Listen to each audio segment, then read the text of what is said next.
It's good. Yeah. Okay, today we are going to talk about Canada. Many of you guys, the Canada is very similar to America. Actually, this is true, but not exactly same.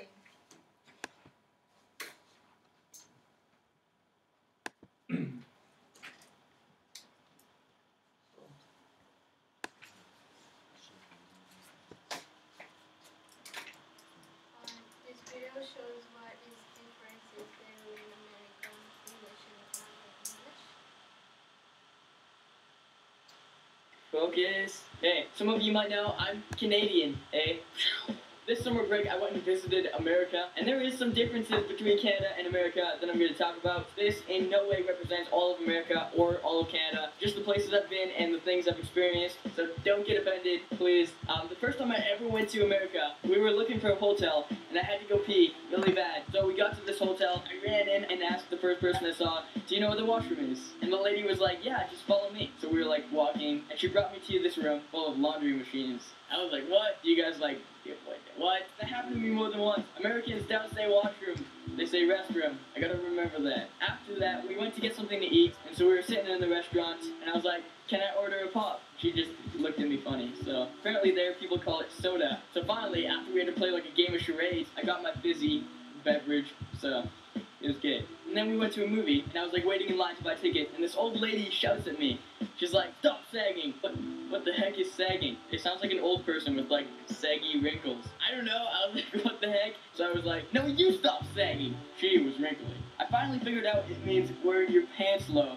We call it like low riding. And on my way back to Canada, I stopped at this gas station in Arizona to use the washroom. And there's this tiny little washroom. It's like puny. But on the door, there's this giant sign that says no more than 25 people allowed at once. What the heck? I don't know how 25 people could fit in there or what they would do in that tiny washroom, but what the heck? And I asked the person too, is this a joke? And they're like, no, it's a law. I don't know if it's an Arizona law or it's that tiny town. So those are some of my experiences in America. Comment below. What is the weirdest law you've seen? Thanks for watching, guys. Bye.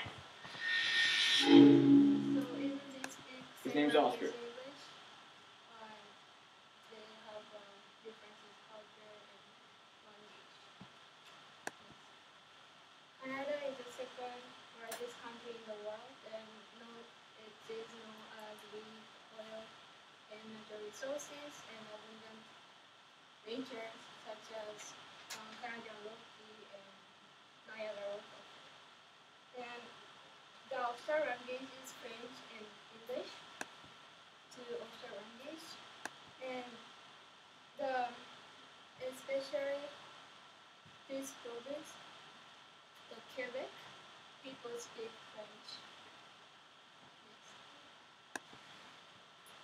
This graph shows how many people speak English or French in Canada, and almost 80% in Quebec people speak French, and almost 80% Canadian people except Quebec people speak English. So it is obvious also Canadian people speak English. And so how these two languages come to Canada? In 1608, the Frenchman founded Quebec. And actually, before that, some European explorers sailed to Canada, but no permanent European settlement made in Canada. And the new colony in Canada was called New French, New France, because French explorers first colonized Canada. And on also the English was interested in Canada because at the time between Canada and England and France really compete each other about the colonization. But finally, in 1763, the French were forced to give all their territories in Canada to Britain by Treaty of Paris. And British widely decided to treat French Canadian people and Quebec after 1774 allowed them to practice their own religion, Roman Catholicism. also the French Canadian were allowed to keep French civil law alongside British criminal law. So this decision is certain now that still people have French culture and languages in Quebec. So it is natural Quebec wanted independence from Canada because they speak different languages and have different culture. But so some local referendums were conducted, but always a majority of Quebec people objected the independence of Quebec.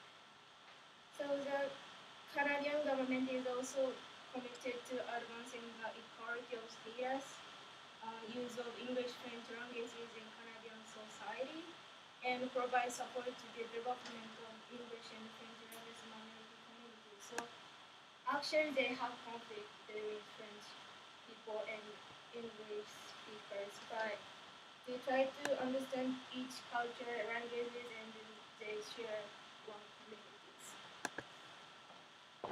Is English taught alongside other languages? So the federal government has been a strong supporter of establishing Canada as a bilingual country. So the education is generally monolingual in English with French according to the majority population. And Vancouver since 2002 has established a new bilingual Mandarin Chinese English school, and it affects the Chinese population, where is English used? Schools, television programs, signboards, and the social circle and government. In which ways has English influenced the people? So, linguist Benjamin Lee worked based on his studies. He claimed that English speakers see the world differently because of because of differences in their language. So, English influenced the culture, lifestyle, thinking ways, traditions, and habits. And there are some unique expressions for um, Canadian English. For example, loonie is $1 coin. It's named because of the loon on the tail side, and toonie is $2.